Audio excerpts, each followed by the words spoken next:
ഗ്രേഡിയൻ അക്കാഡമിയുടെ പുതിയൊരു ക്ലാസ്സിലേക്ക് സ്വാഗതം. നമ്മളിന്ന് സ്റ്റാർട്ട് ചെയ്യുന്നത് ഫിസിക്സിലെ രണ്ടാമത്തെ ചാപ്റ്ററാണ്. ചാപ്റ്ററിൻ്റെ പേര് യൂണിറ്റ്സ് ആൻഡ് മെഷർമെൻറ്റ്സ്. പൊതുവെ എല്ലാവരും പഠിച്ചു തുടങ്ങുമ്പോൾ അങ്ങ് ഒഴിവാക്കി വിടുന്ന ഒരു ചാപ്റ്ററാണ് ഈ യൂണിറ്റ്സ് ആൻഡ് മെഷർമെൻറ്റ്സ് എന്ന് പറഞ്ഞാൽ. എന്തുകൊണ്ടെന്ന് വെച്ചാൽ നമുക്ക് കൂടി പോയി കഴിഞ്ഞാൽ 2 മാർക്കോ 3 മാർക്കോ ഒക്കെ മാക്സിമം എന്ത് ചെയ്യാറുള്ളൂ, ഈ ചാപ്റ്ററിൽ നിന്ന് ചോദിക്കാറുള്ളൂ. അപ്പോൾ ഞാൻ പറയുന്നൊരു കാര്യം എന്താണെന്ന് വെച്ചാൽ, ഇപ്പോൾ നിങ്ങൾക്ക് ആവശ്യത്തിന് സമയമുണ്ട്, പഠിച്ചു തുടങ്ങുന്ന സമയമാണ്. അപ്പോൾ ഇപ്പോൾ കുറച്ച് സമയമെടുത്ത് നിങ്ങൾ ഈ ഒരു ചാപ്റ്റർ നന്നായിട്ട് പഠിക്കുകയാണെങ്കിൽ അതിൻ്റെ ഗുണം നിങ്ങൾക്ക് ഈ വർഷം അടുത്ത വർഷവും അതുപോലെ എൻട്രൻസ് ഒക്കെ എഴുതുമ്പോൾ ഉണ്ടാവും. ഈവൻ നിങ്ങൾ അത് കഴിഞ്ഞിട്ട് ഒരു എഞ്ചിനീയറിംഗ് പോലെയുള്ള അല്ലെങ്കിൽ സയൻസുമായിട്ട് ബന്ധപ്പെട്ടുള്ള ഫിസിക്സ് പോലെയുള്ള വിഷയങ്ങളൊക്കെ എടുത്ത് പോകുമ്പോഴൊക്കെ നമുക്ക് ഈ ചാപ്റ്ററിൻ്റെ ആവശ്യം വരും. എന്തുകൊണ്ടെന്ന് വെച്ച് കഴിഞ്ഞാൽ ഫിസിക്സിൽ ഏതൊരു ക്വാണ്ടിറ്റി നമ്മൾ പറയുമ്പോഴും അതിൻ്റെ ഈ യൂണിറ്റ് എന്ന് പറയുന്നത് വളരെ ഇമ്പോർട്ടൻ്റ് ആയിട്ടുള്ള ഒന്നാണ്. സോ എന്താ യൂണിറ്റ് എന്ന് വെച്ച് കഴിഞ്ഞാൽ, യൂണിറ്റ് എന്ന് വെച്ച് കഴിഞ്ഞാൽ എന്താണ്, ഇത് റെഫറൻസ് ആണ്. ഓക്കെ, ഇതാണ് ഒരു റെഫറൻസ് ആണ്. സിമ്പിളായിട്ട് പറഞ്ഞു കഴിഞ്ഞാൽ ഒരു ഫിസിക്കൽ ക്വാണ്ടിറ്റി നമ്മൾ അളക്കുന്ന സമയത്ത് ആ ക്വാണ്ടിറ്റി നമ്മളൊന്ന് റെഫറൻസ് കൊടുക്കണം, അല്ലെ, എത്രത്തോളം വരുമെന്ന് നമുക്ക് മനസ്സിലാക്കി തരുന്ന ഒരു വാല്യൂ അല്ലെങ്കിൽ ഒരു വേർഡാണെന്ത് ഈ പറയുന്ന യൂണിറ്റ് എന്ന് പറഞ്ഞു കഴിഞ്ഞാൽ. കുറച്ചുകൂടി സിമ്പിളായിട്ട് പറയുകയാണെങ്കിൽ നോക്കിയാൽ, unit give us how big or small a quantities. ഒരു ഉദാഹരണത്തിന് ഞാൻ ഒരു മില്ലിമീറ്റർ എന്ന് പറഞ്ഞു, ഒരു സെൻറ്റിമീറ്റർ എന്ന് പറഞ്ഞു, ഒരു മീറ്റർ എന്ന് പറയുന്നു, അതുപോലെ ഒരു കിലോമീറ്റർ എന്നും പറയും, അല്ലേ. നാലിടത്ത് നമ്മൾ ഉപയോഗിച്ചേക്കുന്ന മാഗ്നിറ്റ്യൂഡ് എന്ന് പറയുന്ന ഒന്നാണ്, കൂടെ വരുന്ന യൂണിറ്റിലാണ് മാറ്റം ഇരിക്കുന്നത്, അല്ലേ. ഒരു മില്ലിമീറ്റർ, ഒരു സെൻറ്റിമീറ്റർ, ഒരു മീറ്റർ, ഒരു കിലോമീറ്റർ, എത്രത്തോളം വ്യത്യാസപ്പെടുന്ന ഓരോ ക്വാണ്ടിറ്റികളാണെന്ന് അറിയാമല്ലോ. അപ്പോൾ അത് നമുക്ക് മനസ്സിലാക്കി തരുന്ന ആരാണ്, ഈ കൂടെ എഴുതിയിരിക്കുന്ന യൂണിറ്റാണ്, അല്ലേ. അപ്പോൾ യൂണിറ്റ് ഇമ്പോർട്ടൻ്റ് ആയിട്ടുള്ള ഒന്നാണ്. ഇനി ഫിസിക്സിനകത്ത് നമ്മൾ ഏതൊരു ക്വാണ്ടിറ്റി എഴുതുമ്പോഴും അതിൻ്റെ യൂണിറ്റ് എഴുതിയിരിക്കണം. ഇനി യൂണിറ്റ് എഴുതിയില്ലെങ്കിൽ എന്ത് പറ്റും, പരീക്ഷയ്ക്ക് മാർക്ക് പോകും. ഓക്കെ, അപ്പോൾ യൂണിറ്റ് എന്ന് പറയുന്നത് അത്ര ഇമ്പോർട്ടൻ്റ് ആണ്. ഇനി മെഷർമെൻറ്റിനെ പറ്റി പറഞ്ഞാലും നമ്മളൊരു ക്വാണ്ടിറ്റി മെഷർ ചെയ്യുന്ന സമയത്ത് അതിനകത്ത് ഉപയോഗിക്കുന്ന സിഗ്നിഫിക്കൻറ്റ് ഫിഗേഴ്സ് എന്ന് വെച്ചാൽ ഈ ഡെസിമലൊക്കെ ഉണ്ടല്ലോ, 0.1 0.01 0.001 തമ്മിൽ ഒരുപാട് വ്യത്യാസമുണ്ട്, ഇല്ലേ. അപ്പോൾ ഈ പറയുന്ന ഫിഗേഴ്സ് അങ്ങോട്ടും ഇങ്ങോട്ടും അറേഞ്ച് ചെയ്യണം. ഇപ്പോൾ നമ്മൾ അറിയാലോ, നമ്മളിപ്പോൾ വാല്യൂസ് ഒക്കെ ഇങ്ങനെ × 10⁸ അല്ലെ, ഇപ്പോൾ 3 × 10⁸ മീറ്റർ പെർ സെക്കൻഡ് നമ്മൾ എന്ത് പറയും, ലൈറ്റിൻ്റെ വെലോസിറ്റി പറയും, അല്ലേ. അപ്പോൾ ഈ പറയുന്ന വാല്യൂസ് ഒക്കെ ഈ രീതിക്ക് എഴുതുമ്പോൾ ഒക്കെ സിഗ്നിഫിക്കൻറ്റ് ഫിഗേഴ്സ് ഒക്കെ വളരെ ഇമ്പോർട്ടൻ്റ് ആയിട്ടുള്ള ഒന്നാണ്. അതെന്താണെന്നുള്ളതൊക്കെ നമ്മൾ ഈ ചാപ്റ്ററിലാണ് പഠിക്കുന്നത്. പിന്നെ വരുന്ന സംഭവമാണ് ഡയമെൻഷൻ. ഡയമെൻഷൻ നമുക്ക് എൻട്രൻസ് പോലുള്ള കാര്യങ്ങൾക്ക് ഒരുപാട് ഇമ്പോർട്ടൻ്റ് ആയിട്ടുള്ള ഒന്നാണ്. അപ്പോൾ അതെല്ലാം അതിൻ്റെ അടിസ്ഥാനം തുടങ്ങുന്ന ഈ ഒരു ചാപ്റ്ററിൽ നിന്നാണ്. അപ്പോൾ ശ്രദ്ധിച്ച് തന്നെ എന്ത് ചെയ്യണം, ഈ ഒരു ചാപ്റ്റർ പഠിക്കണം. അപ്പോൾ നമ്മൾ ആദ്യം പഠിച്ചത് യൂണിറ്റ് എന്താണെന്നുള്ള കാര്യം. അപ്പോൾ യൂണിറ്റ് എന്ന് വെച്ചാൽ എന്താണ്, internationally accepted reference standard to measure physical quantity. Physical quantity measure ചെയ്യാൻ വേണ്ടിയിട്ട് നമ്മൾ ലോകത്ത് മൊത്തം ഉപയോഗിക്കുന്ന ഒരു കോമൺ ആയിട്ടുള്ള റെഫറൻസിനെയാണ് നമ്മൾ യൂണിറ്റ് എന്ന് പറയുന്നത്. ഇപ്പോൾ വെയിറ്റ് നമ്മൾ കിലോഗ്രാമിൽ പറയാറുണ്ട്, ലെങ്ത് നമ്മൾ മീറ്ററിൽ പറയാറുണ്ട്, അല്ലെ. അപ്പോൾ ഈ മീറ്റർ എന്ന് പറയുന്നത് എന്താണ്, യൂണിറ്റ് ആണ്. കിലോഗ്രാം എന്ന് പറയുന്നത് എന്താണ്, യൂണിറ്റ് ആണ്. ടൈമിന് നമ്മൾ ഉപയോഗിക്കുന്ന സെക്കൻഡ്, മിനിറ്റ്, അവർ എന്നൊക്കെ പറയുന്ന എല്ലാം എന്ത് തന്നെയാണ്, യൂണിറ്റുകളാണ്. അപ്പോൾ ആ കുറച്ച് യൂണിറ്റുകളെ പറ്റിയിട്ടൊക്കെ നമ്മൾ എന്ത് ചെയ്യും, പഠിക്കാൻ പോകും. സോ ബേസിക്കലി നമ്മൾ ആദ്യം ഈ ഒരു കാര്യം മനസ്സിലാക്കിയിട്ട് വേണം മുന്നോട്ട് പോകാൻ. എന്താണ് ഫിസിക്കൽ ക്വാണ്ടിറ്റീസ്? യൂണിറ്റിനെ പറ്റി പറഞ്ഞപ്പോൾ ഞാൻ പറഞ്ഞു, അല്ലേ, റെഫറൻസ് ആണ്. എന്തിനുള്ള റെഫറൻസ്, ഫിസിക്കൽ ക്വാണ്ടിറ്റി മെഷർ ചെയ്യാനുള്ള റെഫറൻസ്. അപ്പോൾ എന്താണ് ഈ ഫിസിക്കൽ ക്വാണ്ടിറ്റി എന്ന് പറഞ്ഞു കഴിഞ്ഞാൽ, സിമ്പിളായിട്ട് ആണ് നിങ്ങൾക്ക് പറയാനുള്ളതെങ്കിൽ ഇത് ഇങ്ങനെ പറഞ്ഞാൽ മതി. Quantities which can be measured directly or indirectly are called physical quantities. എന്താണ്, ഡയറക്റ്റ് ആയിട്ടോ ഇൻഡയറക്റ്റ് ആയിട്ടോ നമുക്ക് മെഷർ ചെയ്യാൻ പറ്റുന്ന ക്വാണ്ടിറ്റികളാണ് നമ്മൾ ഫിസിക്കൽ ക്വാണ്ടിറ്റി എന്ന് പറയുന്നത്. ഉദാഹരണം, ലെങ്ത്. ഒരു സ്കെയിൽ ഉപയോഗിച്ച് നമുക്ക് ചെറിയ ലെങ്ത് ഒക്കെ മെഷർ ചെയ്യാൻ പറ്റും, അല്ലേ. വെർനിയർ കാലിപ്പർ, സ്ക്രൂ ഗേജ്, നമ്മളെ മെഷറിംഗ് ടേപ്പ് ഒക്കെ ഉപയോഗിച്ച് നമുക്ക് എന്ത് ചെയ്യാൻ പറ്റും, ലെങ്ത് അളക്കാൻ പറ്റും. ഇനി നമ്മുടെ പൈതഗോറസ് മെത്തേഡ് ഉണ്ട്. പൈതഗോറസ് തിയറത്തിനകത്തുള്ള നമ്മുടെ ഈ പറയുന്ന ട്രിഗണോമെട്രിക്കൽ വാല്യൂസ് ഒക്കെ ഉപയോഗിച്ച് നമുക്ക് എന്ത് ചെയ്യാൻ പറ്റും, മെഷർ ചെയ്യാൻ പറ്റും. ഇപ്പോൾ ഈ ആദ്യം പറഞ്ഞത് ഡയറക്റ്റ് ആയിട്ട് നമ്മൾ മെഷർ ചെയ്യുന്ന രീതി, രണ്ടാമത് പറഞ്ഞത് എന്താണ്, ഇൻഡയറക്റ്റ് ആയിട്ട് മെഷർ ചെയ്യുന്ന രീതി. രണ്ട് രീതിയിലായാലും നമ്മൾ കണ്ടുപിടിക്കുന്നത് എന്താണ്, ലെങ്ത് ആണ്. അപ്പോൾ ഇത്തരത്തിൽ ഡയറക്റ്റ് ആയിട്ടോ ഇൻഡയറക്റ്റ് ആയിട്ടോ കണ്ടുപിടിക്കാൻ പറ്റുന്ന ക്വാണ്ടിറ്റികളെല്ലാം നമുക്ക് എന്ത് വിളിക്കാം, ഫിസിക്കൽ ക്വാണ്ടിറ്റി എന്ന് വിളിക്കാം. ഇനി കുറച്ചുകൂടി നമ്മൾ ഒരു ഡെഫിനേഷനിലോട്ട് പോവുകയാണെങ്കിൽ നോക്കിയേ, all the quantities in terms of which laws of physics are describe. Physics എന്ന് വെച്ചാൽ എന്താ, നമ്മുടെ യൂണിവേഴ്സിനെ പറ്റി, നമ്മൾ ഫിസിക്കലി കാണുന്ന വേൾഡിനെ പറ്റിയുള്ള സ്റ്റഡിയാണ്, അല്ലേ. അവിടെ ഓരോ കാര്യങ്ങൾ എങ്ങനെ നടക്കുന്നു, അതിൻ്റെ പിന്നിലുള്ള നിയമങ്ങൾ എന്താണെന്നുള്ള കണ്ടെത്തലാണ് സത്യത്തിൽ ഫിസിക്സ് എന്ന് പറഞ്ഞാൽ. അപ്പോൾ അതിനകത്ത് നമുക്ക് ഓരോ നിയമങ്ങളുണ്ട്, അതിനാണ് നമ്മൾ ലോസ് ഓഫ് ഫിസിക്സ് എന്ന് പറയുന്നത്, അല്ലേ. ഈ ലോസ് ഓഫ് ഫിസിക്സ് എല്ലാം നമ്മൾ ഡിസ്ക്രൈബ് ചെയ്തേക്കുന്നത് എന്തിനെ അടിസ്ഥാനപ്പെടുത്തിയാണ്, ഫിസിക്കൽ ക്വാണ്ടിറ്റിയെ അടിസ്ഥാനപ്പെടുത്തിയാണ്. അതിൻ്റെ മെഷർമെൻറ്റ് നമുക്ക് ആവശ്യമാണ്. സമയം, ഡിസ്റ്റൻസ്, വെലോസിറ്റി, ആക്സിലറേഷൻ, മൊമെൻറ്റം, ഇതൊക്കെ എന്താണ്, ഫിസിക്കൽ ക്വാണ്ടിറ്റികളാണ്. ഇതൊക്കെ നമുക്ക് എന്ത് ചെയ്യണം, മെഷർ ചെയ്യേണ്ടത് ആവശ്യമാണ്. അപ്പോൾ അങ്ങനെയുള്ള ക്വാണ്ടിറ്റികളാണ് സിമ്പിളായിട്ട് നമ്മൾ എന്ത് വിളിക്കുന്നത്, ഫിസിക്കൽ ക്വാണ്ടിറ്റി എന്ന് വിളിക്കുന്നത്. അപ്പോൾ physical quantity, simple definition, quantities which can be measured directly or indirectly are called physical quantities. ഇത് 2 ടൈപ്പാണ് ഉള്ളത്. ഒന്ന് ഫണ്ടമെന്റൽ അല്ലെങ്കിൽ ബേസ് ക്വാണ്ടിറ്റി, രണ്ടാമത്തേത് ഡിറൈവ്ഡ് ക്വാണ്ടിറ്റി. പേരിൽ നിന്ന് തന്നെ വ്യക്തമാവുന്ന കാര്യമാണ്. ഫണ്ടമെന്റൽ അടിസ്ഥാനമായിട്ടുള്ള കുറച്ച് ക്വാണ്ടിറ്റീസ് ഉണ്ട്. എന്ന് വെച്ചാൽ ഇത് നമുക്ക് ഇക്വേഷൻ ഉപയോഗിച്ചോ ഒന്നും കണ്ടുപിടിക്കാൻ പറ്റില്ല, ഡയറക്റ്റ് ആയിട്ട് അളന്ന് തന്നെ എന്ത് ചെയ്യണം, കണ്ടുപിടിക്കണം. അങ്ങനെയുള്ള ക്വാണ്ടിറ്റികളാണ് ബേസ് ക്വാണ്ടിറ്റി എന്ന് പറയുന്നത്. ഇനി ഡിറൈവ്ഡ് ക്വാണ്ടിറ്റി എന്ന് വെച്ച് കഴിഞ്ഞാൽ, ഇപ്പോൾ ഞാനൊരു ഉദാഹരണം പറയാം. ഡിസ്പ്ലേസ്മെന്റ് അല്ലെ, അല്ലെങ്കിൽ ഡിസ്റ്റൻസ് എന്ന് പറയുന്നത് എന്താണ്, ഒരു ഫണ്ടമെന്റൽ ക്വാണ്ടിറ്റിയാണ്. ടൈം എന്ന് പറയുന്നത് എന്താണ്, ഒരു ഫണ്ടമെന്റൽ ക്വാണ്ടിറ്റിയാണ്. അങ്ങനെയാണെങ്കിൽ വെലോസിറ്റി എന്ന് പറഞ്ഞാൽ നമുക്കറിയാം എന്താണ് വെലോസിറ്റി എന്ന് വെച്ച് കഴിഞ്ഞാൽ ഡിസ്പ്ലേസ്മെന്റ് ബൈ ടൈം. ഈ വെലോസിറ്റി കണ്ടുപിടിക്കാനായിട്ട് നമുക്ക് ഡയറക്റ്റ് ആയിട്ട് ഒരു ഇൻസ്ട്രുമെന്റ് ഒന്നും ഇല്ലല്ലോ. നമ്മൾ എന്താ ചെയ്യുന്നത്, നേരെ ഡിസ്പ്ലേസ്മെന്റിനെ സമയം കൊണ്ട് ഡിവൈഡ് ചെയ്യും അല്ലേ. അപ്പോൾ ഡിസ്പ്ലേസ്മെന്റ് എന്ന ബേസിക് ക്വാണ്ടിറ്റി എന്നും ടൈം എന്ന ബേസിക് ക്വാണ്ടിറ്റിയിൽ നിന്നും ഉണ്ടാക്കിയെടുത്താണ് വെലോസിറ്റി. അപ്പോൾ അങ്ങനെയുള്ളതിനാണ് നമ്മൾ എന്ത് വിളിക്കുന്നത്, ഡിറൈവ്ഡ് ക്വാണ്ടിറ്റി എന്ന് വിളിക്കുന്നത്. Momentum p is equal to m v അല്ലേ. അതിൽ എം എന്ന് വെച്ചാൽ എന്താണ് മാസ്, വി എന്ന് വെച്ചാൽ എന്താണ് വെലോസിറ്റി. രണ്ടിൽ നിന്നുണ്ടാക്കിയ മൊമെന്റം എന്തിന് എക്സാമ്പിൾ ആണ്, ഡിറൈവ്ഡ് ക്വാണ്ടിറ്റിക്ക് എക്സാമ്പിൾ. അപ്പോൾ നോക്കാം എന്താ ഫണ്ടമെന്റൽ ക്വാണ്ടിറ്റി അല്ലെ ബേസ് ക്വാണ്ടിറ്റി എന്ന് വെച്ച് കഴിഞ്ഞാൽ physical quantities which are independent to each other അല്ലെ, അവർ പരസ്പരം ബന്ധമൊന്നുമില്ല. And all other quantities may be expressed in terms of these quantities. ഇതിനാണ് നമ്മൾ എന്ത് വിളിക്കുന്നത്, ഫണ്ടമെന്റൽ ക്വാണ്ടിറ്റീസ് എന്ന് വിളിക്കുന്നത്. പ്രധാനമായിട്ടും 7 ഫണ്ടമെന്റൽ ക്വാണ്ടിറ്റികളാണുള്ളത്. അതാരെന്ന് പറയുന്നതിന് മുമ്പ് ഡിറൈവ്ഡ് ക്വാണ്ടിറ്റിയും കൂടി നോക്കാം. ഫണ്ടമെന്റൽ ക്വാണ്ടിറ്റി അല്ലാതെ വരുന്ന, അതാണ് ഇവിടെ ഡെഫിനിഷൻ തന്നെ പറയുന്നത്. Okay, there are infinite number of physical quantities out of which only 7 are fundamental quantities. അത് നമ്മളിപ്പോൾ ഏതാണെന്നുള്ളത് പഠിക്കുകയാണ്. പിന്നെ അത് കഴിഞ്ഞ് ബാക്കി വരുന്നത് rest of the quantities may be derived from these fundamental quantities by multiplication and division. These quantities are called derived quantities. നമ്മൾ മനസ്സിലായില്ല.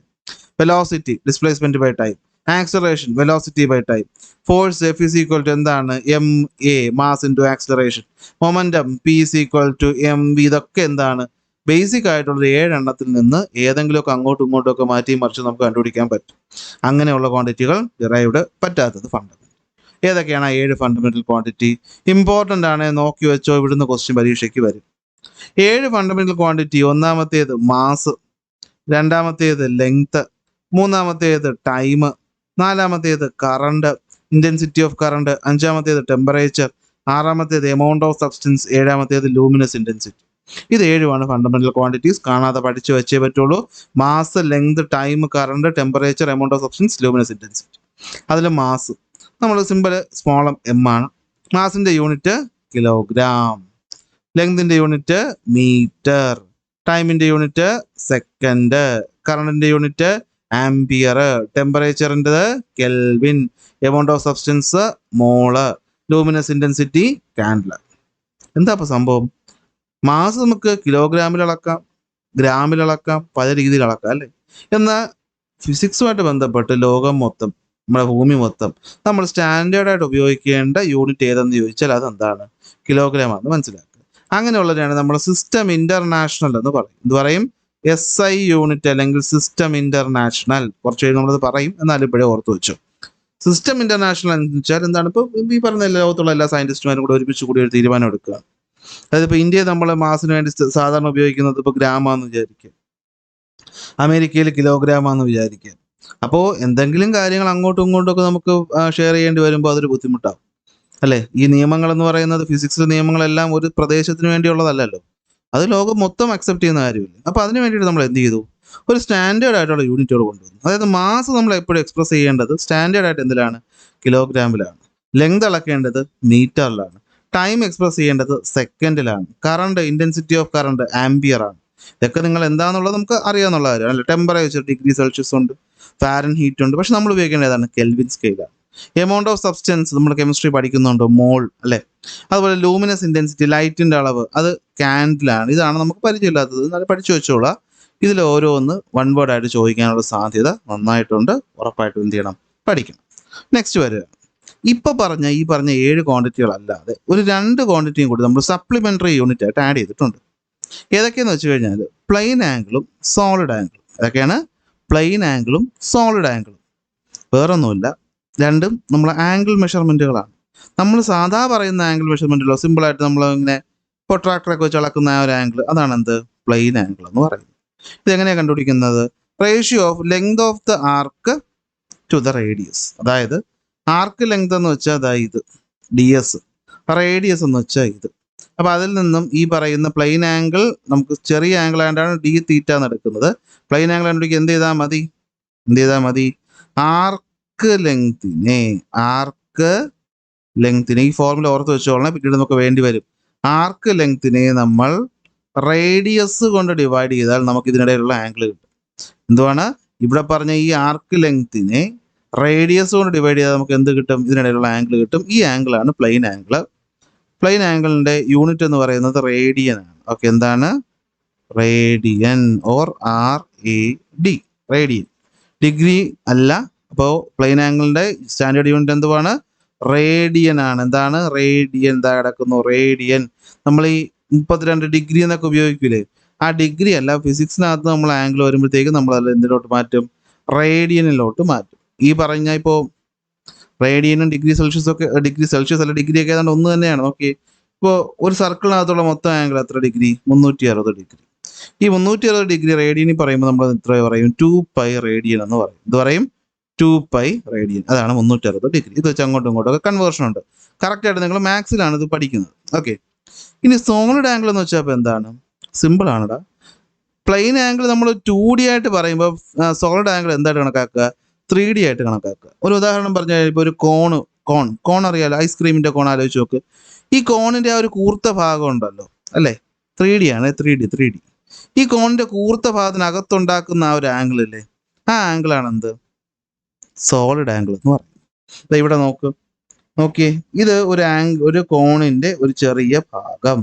ഈ ഭാഗം അതിൻ്റെ സെൻറ്ററുമായിട്ട് ഉണ്ടാക്കുന്ന ഈ ഒരു ഓറഞ്ച് കളറിൽ കാണുന്ന ഈ ഒരു ആംഗിൾ, ഇതിനാണ് നമ്മൾ എന്ത് വിളിക്കുന്നത്? സോളിഡ് ആംഗിൾ എന്ന് പറയുന്നത്.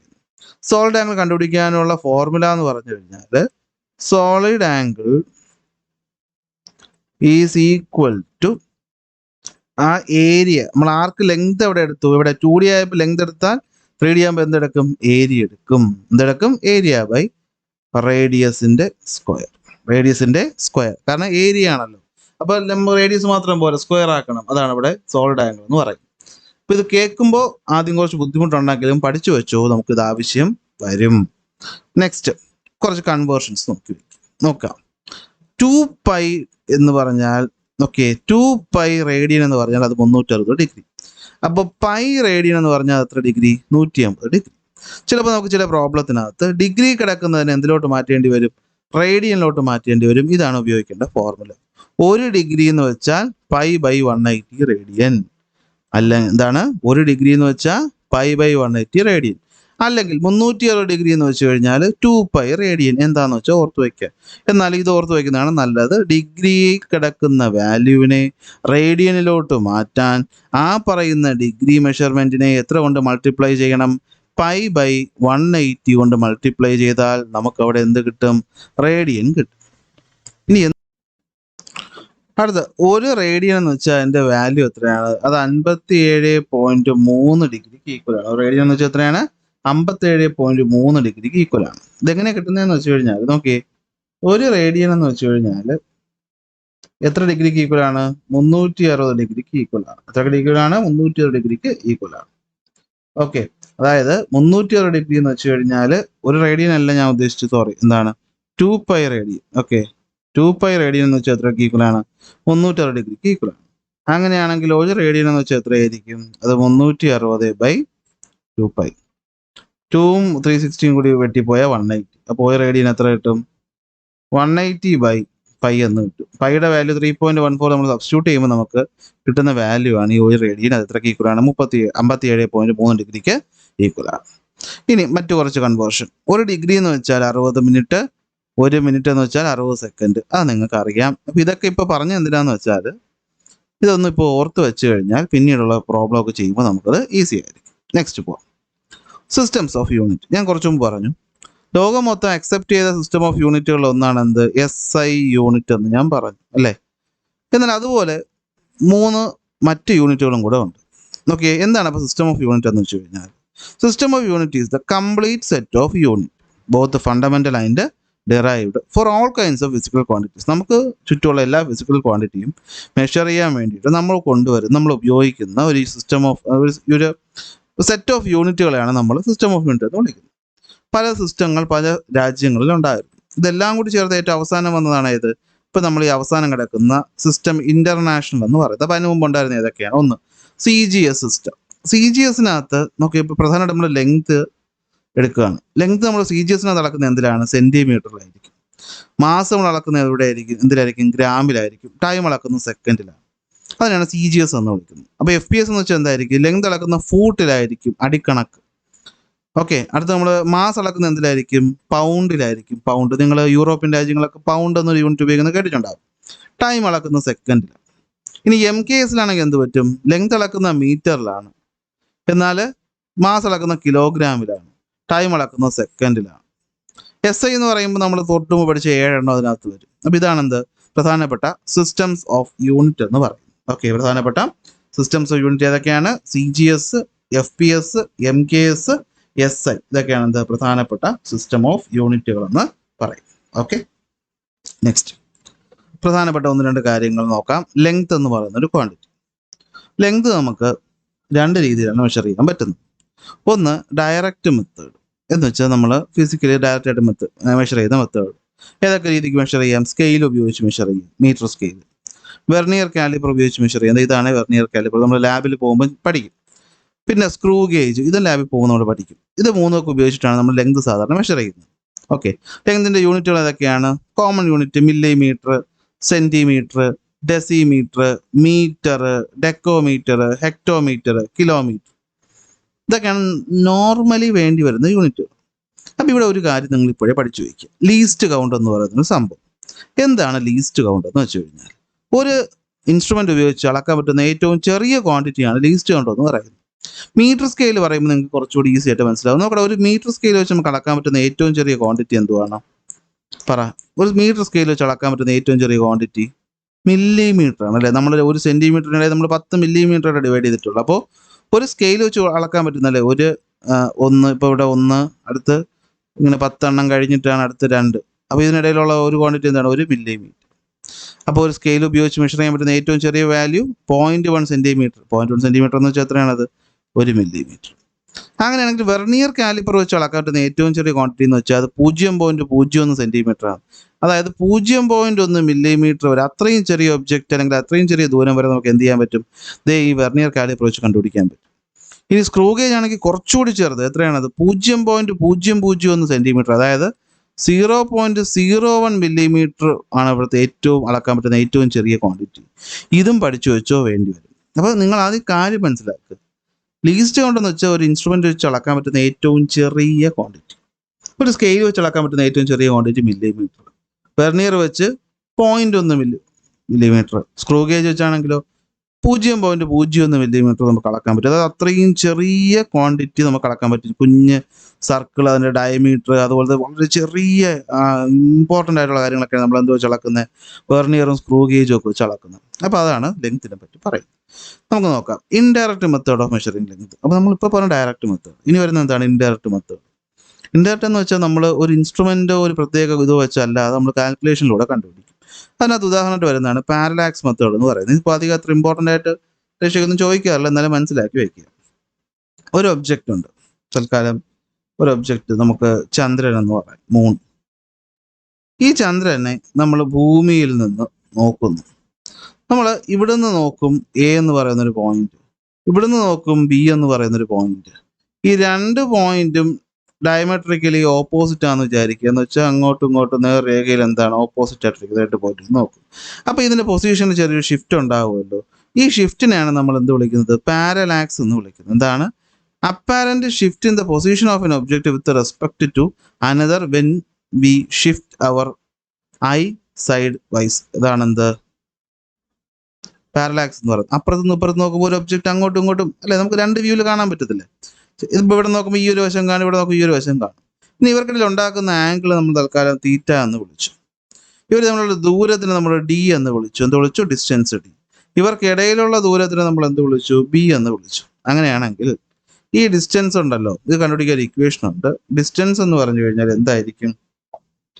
അതുകൊണ്ട് ഇക്വേഷൻ എന്ന് വെച്ച് കഴിഞ്ഞാൽ ആർക്ക് ലെങ്ത് സ്മോൾ ബി, ഈ കാണുന്നില്ല ആർക്ക് ലെങ്ത് സ്മോൾ ബി, അതിന് നമ്മൾ എന്ത് ചെയ്താൽ മതി, ഈ ആംഗിള് തീറ്റ കൊണ്ട് ഡിവൈഡ് ചെയ്താൽ മതി. ഈ ആംഗിള് തീറ്റ കൊണ്ട് ഡിവൈഡ് ചെയ്താൽ നമുക്ക് എന്ത് കിട്ടും, ഈ ഡിസ്റ്റൻസ് കിട്ടും. ഇതിനാണ് നമ്മൾ എന്ത് വിളിക്കുന്നത്, പാരലാക്സ് മെത്തേഡ് എന്ന് വിളിക്കുന്നത്. പരീക്ഷയ്ക്ക് ഇതിൽ നിന്ന് ചോദ്യം ഒന്നും കാണാറില്ല, എന്നാലും ഒരു മെത്തേഡ് ഒന്ന് അറിഞ്ഞിരിക്കുക. നെക്സ്റ്റ് ലെങ്തിനെ പറ്റി പറയുമ്പോൾ നമുക്ക് കുറച്ച് യൂണിറ്റുകളും കൂടി ഇവിടെ ആവശ്യമാണ്. അതിലൊന്നാണ് ലൈറ്റ് ഇയർ, അസ്ട്രോണമിക്കൽ യൂണിറ്റ്, പാർ സെക്കൻഡ് അല്ലെങ്കിൽ പാരലൈറ്റിക് സെക്കൻഡ്. ഇത് മൂന്നും എന്താണ് ഡിഫൈൻ ചെയ്യണം ചോദിക്കാറുണ്ട്. ഓക്കെ, വലിയ വലിയ ദൂരങ്ങൾ അളക്കാൻ വേണ്ടിയിട്ട് നമ്മൾ ഉപയോഗിക്കുന്ന 3 യൂണിറ്റുകളാണ് ഇവിടെ പറഞ്ഞിരിക്കുന്നത്. അതിലാദ്യം വരുന്നത് ലൈറ്റ് ഇയർ. എന്താണ് ലൈറ്റ് ഇയർ? ഓക്കെ, ഒരു വർഷം കൊണ്ട് ലൈറ്റ് വാക്യൂമിലൂടെ സഞ്ചരിക്കുന്ന ദൂരമാണ് ലൈറ്റ് ഇയർ.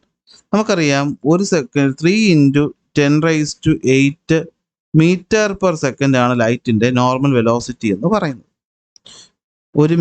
ഒരു സെക്കൻഡിൽ 3 × 10⁸ മീറ്റർ സഞ്ചരിക്കും. അങ്ങനെ ഒരു വർഷം കൊണ്ട് ലൈറ്റ് എത്ര ദൂരം സഞ്ചരിച്ചു എന്നതിനെയാണ് നമ്മൾ എന്ത് വിളിക്കുന്നത്, ലൈറ്റ് ഇയർ എന്ന് വിളിക്കുന്നത്. അപ്രോക്സിമേറ്റ്ലി ഒരു ലൈറ്റ് ഇയർ എന്ന് പറഞ്ഞു കഴിഞ്ഞാൽ അത് 9.4673 × 10⁻15 മീറ്ററിന് ഈക്വലാണ്. ഇനി ആസ്ട്രോണമിക്കൽ യൂണിറ്റ് എന്ന് വെച്ച് കഴിഞ്ഞാൽ നോക്കിയേ, സൂര്യനും ഭൂമിക്കും ഇടയിലുള്ള ദൂരത്തിനാണ് നമ്മൾ എന്ത് വിളിക്കുന്നത്, ആസ്ട്രോണമിക്കൽ യൂണിറ്റ് എന്ന് വിളിക്കുന്നത്. എന്ത് വിളിക്കുന്നത്, ആസ്ട്രോണമിക്കൽ യൂണിറ്റ് എന്ന് വിളിക്കുന്നത്. സൂര്യനും ഭൂമിയും തമ്മിലുള്ള ദൂരം, അതാണ് എന്ത്, ആസ്ട്രോണമിക്കൽ യൂണിറ്റ്. ഒരു ആസ്ട്രോണമിക്കൽ യൂണിറ്റ് എന്ന് വെച്ചാൽ അത് 1.496 × 1011 മീറ്റർ ആണ്. നെക്സ്റ്റ് വരുന്നതാണ് പാർ സെക്കൻഡ് അഥവാ പാരലൈറ്റിക് സെക്കൻഡ്. എന്താണ് പാർ സെക്കൻഡ് എന്ന് വെച്ചാൽ, ഓക്കെ, നമുക്ക് അളക്കാൻ പറ്റുന്ന ഏറ്റവും ലാർജസ്റ്റ് ആയിട്ടുള്ള പ്രാക്ടിക്കലായിട്ടുള്ള യൂണിറ്റ് ആണ് എന്ത്, പാർ സെക്കൻഡ് എന്ന് പറയുന്നത്. നമുക്ക് അളക്കാൻ പറ്റുന്ന ഏറ്റവും വലിയ ദൂരമാണ് എന്ത്, പാരലൈറ്റിക് സെക്കൻഡ് അഥവാ പാർ സെക്കൻഡ് എന്ന് പറയുന്നത്. ഒരു പാർ സെക്കൻഡ് എന്ന് വെച്ചാൽ അത് 3.08 × 10⁻16 മീറ്റർ ആണെന്ന് മനസ്സിലാക്കുക. ഓക്കെ, എത്രയാണത്, 3.08 × 10⁻16 മീറ്റർ. ഇവിടെ നമുക്ക് പവർ നോക്കുന്നതായിരിക്കും നല്ലത്. നോക്കും, ലൈറ്റ് ഇയർ 10⁻15. ആസ്ട്രോണമിക്കൽ യൂണിറ്റ് നിങ്ങൾ 10⁻10 എന്ന് പഠിച്ചു വെച്ചോ. ഈ പോയിന്റ് ഇവിടെ മാറുമ്പോൾ നമുക്ക് സ്റ്റാൻഡേർഡ് ആയിട്ട് 10⁻10 ആണ്. പാർ സെക്കൻഡ് ആകുമ്പോൾ എത്ര, 10⁻16. അപ്പോൾ നമുക്ക് ഏറ്റവും വലുത് ഏതാ, 10⁻16. അപ്പോൾ ഏറ്റവും വലിയ യൂണിറ്റ് പാർ സെക്കൻഡ്. അത് കഴിഞ്ഞ് 10⁻15 എന്തുവാണത്, ലൈറ്റ് ഇയർ. അതിന് ഏറ്റവും ചെറുതാണ് ഏത്, ആസ്ട്രോണമിക്കൽ യൂണിറ്റ് എന്ന് പറയുന്നത്. അപ്പോൾ ആസ്ട്രോണമിക്കൽ യൂണിറ്റ് എന്താണെന്ന് വെച്ചാൽ കൺവേർഷൻ ചോദിച്ചിട്ടുണ്ട്. ഒരു ആസ്ട്രോണമിക്കൽ യൂണിറ്റ് എന്ന് വെച്ച് കഴിഞ്ഞാൽ 10 × 10⁻10 മീറ്ററിന് ഈക്വൽ ആണ്. ഓക്കെ, അപ്പോൾ ഇതാണ് എന്ത്, ലാർജസ്റ്റ് യൂണിറ്റ്. അപ്പോൾ ഇനി സ്മോളസ്റ്റ് യൂണിറ്റ് വരുമ്പോൾ ഏതൊക്കെയാണ് വരുന്നത്, ഫെർമിയും ആങ്സ്ട്രോങ്ങും ആണ് സ്മോളസ്റ്റ് യൂണിറ്റ് എന്ന് പറയുന്നത്. ഓക്കെ, ലെങ്തിൽ അളക്കാൻ പറ്റുന്ന ഏറ്റവും പ്രാക്ടിക്കൽ ആയിട്ടുള്ള ഏറ്റവും ചെറിയ ഡിസ്റ്റൻസ് ആണ് എന്ത്, ഫെർമി എന്ന് പറയുന്നത്. അതായത് സ്മോളസ്റ്റ് പ്രാക്ടിക്കൽ യൂണിറ്റ്. ഓക്കെ, എന്താണ് സ്മോളസ്റ്റ് പ്രാക്ടിക്കൽ യൂണിറ്റ്, അതാണ് എന്ത്, ഫെർമി എന്ന് പറയുന്നത്. ഒരു ഫെർമി എന്ന് വെച്ചാൽ അത് 10⁻−15 മീറ്റർ ആണ്. ഇത് ഓർത്ത് വെച്ചോളണം. ഇനി ആങ്സ്ട്രോങ് എന്ന് വെച്ചാൽ എന്താണ്, ഈ പറയുന്ന ലൈറ്റിന്റെ വേവ് ലെങ്ത് അളക്കാൻ വേണ്ടി ഉപയോഗിക്കുന്ന മറ്റൊരു ക്വാണ്ടിറ്റിയാണ് അത് ആങ്സ്ട്രോങ് എന്ന് പറയുന്നത്. ഒരു ആങ്സ്ട്രോങ് എന്ന് പറഞ്ഞാൽ അത് എത്രയാണ്, 10⁻−10 മീറ്റർ ആണ്. ഓക്കെ, 10⁻−10, അതായത് ഈ പറഞ്ഞ 10 ബൈ എത്ര, 1 2 3 4 5 6 8 9 10 0 വരും. ഓക്കെ, ഇതാണ് എന്ത്, ആങ്സ്ട്രോങ് എന്ന് പറയുന്നത്. ഓക്കെ, അപ്പോൾ ഇതാണ് എന്ത്, സ്മോളസ്റ്റ് യൂണിറ്റുകൾ എന്ന് പറയുന്നത്. അപ്പോൾ ഇത്രയും കാര്യങ്ങളാണ് നമുക്കൊരു ബേസ് എന്ന രീതിയിൽ ഇപ്പോൾ പഠിക്കാനായിട്ടുള്ളത്. ഇനി ഇതുപോലെ നമുക്ക് വേണമെങ്കിൽ മാസിനെ പറ്റി പറയാം. ഓക്കെ, മാസ് ഇപ്പോൾ നമ്മൾ എക്സാമ്പിളായിട്ട് എടുക്കുമെന്ന് വിചാരിക്കുക. മാസ് സ്റ്റാൻഡേർഡ് യൂണിറ്റ് എന്തുവാണ്, കിലോഗ്രാം ആണ്. എന്നാൽ ഗ്രാം അല്ലെ ടണ്ണ് ഇതൊക്കെ നമ്മൾ എന്ത് ചെയ്യാറുണ്ട്, യൂസ് ചെയ്യാറുണ്ട്. ഇനി ഇപ്പോൾ വേറെ സ്മോളസ്റ്റ് യൂണിറ്റ് ആയിട്ടുള്ള മാസിൻ്റെ ഒരു സ്മോളസ്റ്റ് യൂണിറ്റും കൂടി വേണമെങ്കിൽ എന്ന് പറഞ്ഞേക്കാം, അറ്റോമിക് മാസ് യൂണിറ്റ്, AMU, നമ്മൾ കെമിസ്ട്രി പഠിക്കുന്നുണ്ട്. ഇനി ടൈമിലോട്ട് വന്നു കഴിഞ്ഞാൽ എന്താണ്, ടൈമിൻ്റെ യൂണിറ്റ് സെക്കൻഡ്. അപ്പോൾ ഇതൊക്കെയാണ് പ്രധാനപ്പെട്ട കുറച്ച് യൂണിറ്റുകൾ എന്ന് പറയുന്നത്. അപ്പോൾ ഇത്രയും കാര്യങ്ങളാണ് നമുക്ക് ഈ ഒരു ഭാഗത്ത് പഠിക്കാനായിട്ടുള്ളത്. സോ ക്ലാസ് നിങ്ങൾക്ക് ഇഷ്ടപ്പെട്ടിട്ടുണ്ടെങ്കിൽ ലൈക്ക് ചെയ്യുക, എന്തെങ്കിലും സംശയങ്ങളുണ്ടെങ്കിൽ കമൻ്റ് ആയിട്ട് ചോദിക്കുക, ക്ലാസ് ഇഷ്ടപ്പെട്ട ഫ്രണ്ട്സിന് ഷെയർ ചെയ്ത് കൊടുക്കുക. അപ്പോൾ അടുത്ത ക്ലാസ് നമുക്ക് അടുത്ത ടോപ്പിക്കുമായിട്ട് കാണാം. അതുവരെ ബൈ ബൈ. ഓക്കെ, അപ്പോൾ അടുത്ത ക്ലാസ്സിൽ കാണാം.